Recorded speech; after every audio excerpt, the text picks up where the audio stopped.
Oke, selamat datang kembali di video asistensi fisika dasar. Jadi ini eh mungkin terakhir gitu ya, persiapan UAS. Oh, mungkin sama saya udah akan bikin pembahasan PR yang kemarin ya, tapi kayaknya nggak dalam video, nggak sempet. Jadi ini untuk mempersiapkan UAS ya. Saya kurang tahu materinya apa, tapi kalau dari yang apa kalian sudah pelajari setelah UTS harusnya ini materi ini ya.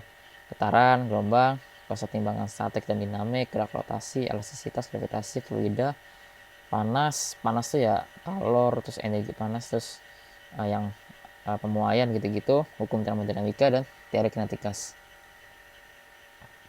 Jadi saya nggak akan bahas semua karena banyak banget ini nanti panjang banget. Saya akan bahas yang mungkin saya belum pernah bahas ya. Jadi ini kan udah pernah bikin video asistensinya, ini juga udah. Proses timbangan statik dan dinamik itu kan yang benda tegar itu kayaknya ya, juga udah. Yang saya bahas di sini itu gravitasi, fluida, dan ini panasnya kayak akan saya bahas semua. Tapi yang saya bahas soal cuma gravitasi, yang sisanya ini saya hanya kayak mengulang materi aja gitu ya, seperti pengingat gitu, mereview. Oke, jadi gravitasi gitu ya. Kita sudah tahu gravitasi itu mencakup persamaan gravitasi Newton ya, yang Gmm itu, lalu gaya gravitasi, terus ada hukum Kepler ya, ada 3 hukum Kepler. Nah itu diingat-ingat aja gitu ya, rumusnya dan cara pengaplikasiannya gitu. Di sini saya akan mengambil soal gitu ya, soal buku gitu ya. Jadi coba saya baca soalnya, yaitu Io ya. Io itu nama satelit gitu ya. Io itu satelit dari Jupiter, dia punya periode orbit 1,77 hari dan radius orbit 4,22 kali 10 pangkat 5 km. Dari data ini tentukan massa Jupiter. Oke, jadi pertama ya dari hukum Newton dulu ya, sigma F sama dengan ma. Ini F yang bekerja pada IO, jadi sigma FIO sama dengan MIO dikalikan dengan A. Nah, gaya yang bekerja pada IO ini kan sebenarnya gaya gravitasi gitu ya, M per R kuadrat gitu. Jadi gaya yang terjadi akibat interaksi gravitasi antara Jupiter dan IO, sehingga di sini M-nya M Jupiter dan MIO. Jadi G MJ MIO per R kuadrat. Sementara untuk di sini ruas kanannya A ini kan percepatan ya, dimana benda yang berotasi itu punya percepatan sentripetal itu, yaitu V kuadrat per R. Jadi di sini adalah MIO V kuadrat per R. Nah, V itu apa gitu kan? V itu kan kecepatan. Kecepatan itu jarak per waktu gitu ya. Lebih tepatnya lintasan gitu ya, kalau benda bergerak melingkar. Jadi di sini saya gantikan dengan lintasan. Lintasannya kan karena dia mengorbit berarti kan lintasan lingkaran ya. Lintasan lingkaran berarti kecepatannya adalah lintasannya yaitu keliling lingkaran 2πr gitu ya per waktu yang diperlukan untuk menempuh suatu lingkaran penuh namanya kan periode gitu. Dengan demikian ini jadinya V kuadratnya menjadi 2πr per T kuadrat. Nah saya teruskan lagi persamaan sebelah kiri, G MJ MIO per R kuadrat. Di sekarang ada ini kan T kuadratin ya, jadi 4 P kuadrat R MIO per T kuadrat. Ada MIO di kiri, ada MIO di kanan, kita coret. Dengan demikian kita dapat ini kan, G MJ per R kuadrat sama dengan 4 P kuadrat R per T kuadrat. Dengan demikian kita bisa dapat nih massa Jupiternya. Massa Jupiternya ini berarti G pindah ke kanan bawah, R kuadrat pindah ke kanan atas, jadinya MJ sama dengan 4 P kuadrat R pangkat 3 per G T kuadrat. Nah ini kalian masukkan aja angka-angkanya, ini angka ini, terus Pi, terus ini konstanta gravitasi, nanti kalian dapat jawabannya ini. Begitu untuk gravitasi gitu ya. Untuk selanjutnya fluida. Fluida saya nggak bahas soal ya, karena saya bingung bahas soal apa. Udah habis contoh-contoh soal saya. Untuk fluida di sini saya hanya mereview aja gitu ya. Pertama dari tekanan. tekanan itu secara umum adalah F per A gitu ya, yaitu gaya yang teraplikasikan pada area tersebut gitu ya. Besar gaya dibagi dengan loss areanya. Makanya sebagai contoh gitu ya, kalau benda bermassa besar yang otomatis berarti gaya beratnya juga besar gitu ya, tapi dia punya loss penampang yang besar juga, berarti tekanannya akan lebih kecil daripada benda yang katakanlah masanya sama, berarti gaya beratnya sama, tapi luas penampangnya lebih kecil gitu ya, sehingga F per A nya P nya dia menjadi besar, sangat besar gitu ya. Contohnya apa gitu ya, mungkin ini salah satu yang orang jarang perhatiin tapi ini sebenarnya paling ketara, yaitu perempuan pakai sepatu hak tinggi gitu ya. Jadi tekanan yang diberikan terhadap lantai itu akan lebih besar gitu ya. Saya gambarin gitu ya, misalnya ini sepatu normal gitu ya, yang punya luas penampang itu anggaplah ini bentuk alas sepatu gitu ya, nah gitu. Sementara untuk sepatu hak tinggi kan gitu ya, saya nggak tahu lah gambar kayak gimana. Ini berarti punya penampang ini dan ini gitu. Jadi kalau misalnya ini orang sama-sama beratnya 60 kilo gitu ya, ini juga orang yang pakai sepatu ini beratnya 60 kilo, tekanan yang dia berikan terhadap lantai ini, sepatu ini akan jauh lebih kecil daripada pada ini orang yang memakai sepatu ini, tekanannya akan besar sekali. Jadi contoh lucu gitu ya, kalau dia nggak sengaja nginjak semen yang masih kental gitu ya, masih basah, yang pakai hak tinggi akan lebih cepat jeblosnya karena tekanannya besar sekali. Jadi dia lebih menekan semen yang belum keras itu lebih cepat gitu ya, lebih menekan sehingga dia lebih ambles gitu ya, katakan kakinya lebih cepat tenggelam daripada yang pakai sepatu normal gitu. Itu juga yang bisa menjadi apa ya, alasan kenapa sepatu boots itu besar banget gitu ya. Jadi pas dia nginjak lumpur itu tekanannya lebih terdistribusikan secara merata, nggak besar banget daripada yang kalau orang pakai sepatu hak tinggi langsung jeblos gitu ke dalam lumpur gitu.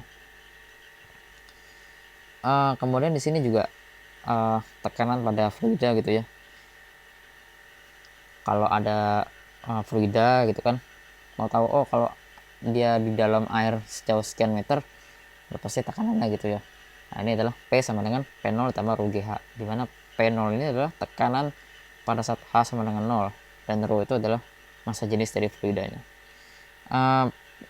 Tekanan pada H sama dengan 0 ini kan ya secara umum kalau kita melihat sistem yang vakum ya di permukaan nggak ada tekanan hidrostatis tuh nggak ada gitu. Tapi kan kalau di keadaan nyatanya kan ada tekanan udara gitu ya, tekanan tepat di atas permukaan laut itu ada tekanannya gitu, sehingga otomatis tekanan di bawah lautnya itu adalah tekanan dari ini ya, murni dari bawah air ditambah tekanan di atmosfer di pas tepat di permukaan lautnya gitu. Begitu. Lalu di sini di bawah sini juga ada hukum kontinuitas gitu ya. Ini menunjukkan ini ya, kecepatan air gitu ya, bahwa loss penampang 1 kali kecepatan air 1 sama dengan loss penampang 2 kali kecepatan air 2. Ini konstan gitu ya. Jadi kalau ada air yang bergerak dengan kecepatan sekian tapi loss penampangnya sekian gitu ya, ketika loss penampang yang kita kecilkan, airnya akan lebih cepat gitu, karena sebenarnya jumlah air yang mengalir kan sama gitu, sehingga ketika jalannya disempitin, maka supaya aliran air tetap sama ya dia harus lebih cepat gitu. Nah inilah yang kenapa pengaplikasian adalah kalau kalian megang selang, kalian mau nyiram tanaman gitu ya, kalian tahan tuh ujung selangnya pakai jempol gitu kan, supaya airnya jadi kenceng gitu. Atau sekarang ada keran model baru yang dipasang ke ujung selangnya sehingga dia otomatis airnya kenceng gitu ya. Dia bisa ngatur bukaannya mau seberapa gitu ya. Kemudian ini juga ada yang namanya buoyant force gitu ya. Dia mengikuti prinsip Archimedes gitu, mana gaya ini dinyatakan dalam B itu adalah rho g v. V ini adalah V yang apa istilahnya, tenggelam gitu ya. Jadi kalau kalian naruh benda gitu, dia mungkin dia ngambang separoh atau ngambang benar-benar di atas atau agak-agak tenggelam tapi masih melayang di tengah gitu ya. Nah itu kan V nya beda-beda ya. V yang tenggelamnya itu kan beda-beda. Nah itu otomatis saya akan mendapatkan gaya yang berbeda gitu. Kemudian ini juga Bernoulli equation gitu ya. Ini mengenai sum of pressure, kinetic energy per unit volume, dan potensial gravitasi gitu ya. Jadi ini konstan gitu ya. Jadi kalau ada apa ya, pipa yang biasanya tuh yang kayak gini gitu ya, pipa yang begini gitu, dia akan mengikuti hukum ini. Kemudian ini elastisitas saya bahas dikit ke gitu ya. Jadi di sini nggak begitu banyak nih bahasnya, cuman menyatakan bahwa elastic modulus itu adalah stress per strain, terus ada yang namanya modulus Young, modulus shear, dan modulus Spark gitu ya. Elastisasi ini juga sebenarnya menyinggung hukum Hooke gitu ya, dimana hukum Hooke itu kalian sudah pelajari di Pegas, kalian sudah belajar Pegas di materi osilasi gitu ya, sehingga di elastisasi ini nggak begitu banyak yang bisa dipelajari gitu ya. Dan saya rasa di ujian juga nggak akan banyak, mungkin saya nggak tahu sih bakal keluar apa enggak, tapi termasuk materi yang kurang populer untuk pertanyaan. Kemudian apa nih ya, rigid object in equilibrium ini seperti ini ya, benda tegar gitu ya, dimana ketika benda itu setimbang, dia tidak ada gaya yang bekerja, tidak ada torsi yang bekerja gitu. Jadi bisa saja benda itu tidak punya gaya yang bekerja tapi dia punya torsi yang bekerja, jadi dia ada gerak diam di tempat gitu ya, itu kan torsinya gitu. Tapi dia kan tidak berakselerasi secara transversal, secara geser kanan kiri atas bawah gitu ya, tapi mungkin dia punya percepatan sentripetal gitu ya, sehingga dia punya torsi gitu ya. Setelah dia punya gaya juga, tapi dia kan tidak punya gaya yang menyebabkan dia bergerak ke kanan ke kiri atas bawah gitu ya. Sehingga supaya lebih pasti gitu ya, dia nyatakan bahwa kalau benda itu setimbang, selain gayanya 0, torsinya 0 gitu ya. Jadi dua persamaannya harus terpenuhi gitu, karena kalau cuma salah satu doang ya dia belum tentu gitu jadinya gitu. Lalu panas gini ya, panas di sini pertama diperkenalkan dari definisi temperatur, terus kalian pakai Kelvin gitu ya, yang SI gitu ya, tapi pakai Celsius sebenarnya masih bisa, karena Celsius itu kan hanya berbeda di titik 0 dan 100 nya aja ya, titik 0 titik didih, tapi intervalnya tetap sama. Kayak 273 ke 373 gitu ya, terus 0 ke 100 itu kan sama. Kalau Reaumur atau Fahrenheit itu kan beda, sama benar-benar beda gitu ya, jadi nggak bisa di-apply pada perhitungan fisika. Ini ada hukum 0 termodinamika. Jadi kalau kalian penasaran kenapa namanya hukum 0, itu karena ditemukannya belakangan, tapi baru disadari bahwa itu sebenarnya lebih fundamental, sehingga hukumnya jadi hukum 0 gitu. Kemudian di sini pemuaian panjang itu besar pemuaian adalah alfa kali R kali delta T, dimana alfa itu adalah koefisien muai, lalu Li itu L inisial panjang awal, dan delta T itu perubahan suhunya. Untuk luas berarti tinggal ganti alfa ganti beta gitu ya, Li jadi AI gitu ya, luas awal gitu ya, delta T nya tetap. Begitu juga untuk volume. Kemudian untuk gas ideal ini ya PVNRT gitu ya, persamaan sejuta umat sering banget dipakai gitu ya, PVNRT gitu ya. mungkin pengaplikasian aja yang macam-macam gitu. Lalu kalor ini, problem kalor ini biasanya sangat sering ditanya ya. Nah, biasanya dalam bentuk format soalan seperti ini gitu ya. Jadi dari es dia naik suhunya ke 0, terus dia melebur, terus dari air naik ke mendidih, menguap, terus jadi uap air gitu ya. Nah, ketika perubahan suhu dia pakai MC delta T, ketika mengubah fase dia pakai LM gitu ya, dimana L nya ini kalor laten gitu ya. Jadi kalau misalnya dia mengubah air jadi es itu L nya berapa, kalau mengubah air jadi uap air tuh berapa lagi gitu, tapi kondisinya sama pakai LM ini.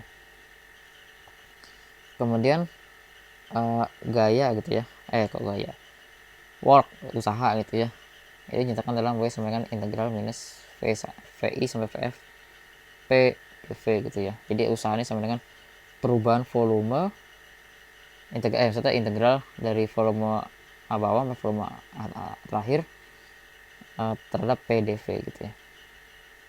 Lalu hukum pertama termodinamika ini ya, perubahan energi dalam itu sama dengan Q plus W. Kemudian ini ada proses-proses ya, ada proses siklik, ada adiabatik gitu ya, ada isobarik, isovolumetrik, isotermal gitu ya. Terus ini konduksi itu penghantaran panas gitu ya, bisa dinyatakan dalam P sama dengan Ka dt per dx ya, perubahan temperatur terhadap perubahan posisi begitu. Lalu ini ada thermal radiation gitu ya kalau konveksi. Konveksi itu dia jadi dia si partikel ikut geser gitu ya. Mungkin sedikit mengulang kalau ya, takut kalian mesti kebalik-balik. Konduksi itu jadi penghantaran panas tapi si partikelnya itu nggak ikut gerak gitu ya. Kayak misalnya sebagai contoh ya, ini contoh dulu waktu saya SD belajar gitu ya. Kalau konduksi itu misalnya ada orang gitu ya, ada banyak gitu ya. Kalau konduksi itu misalnya orang ini pegang buku gitu ya, anggaplah buku ini sebagai panas dan orang ini sebagai partikel atom gitu ya. Kalau konduksi itu orang ini menyampaikan buku ini ke sini dengan cara dia estafet, jadi bukunya dioper ke sini, orang ini terima oper lagi ke sini, orang ini terima oper ke sini, orang ini terima oper ke sini. Jadi si masing-masing orangnya tetap di situ, bukunya doang yang geser.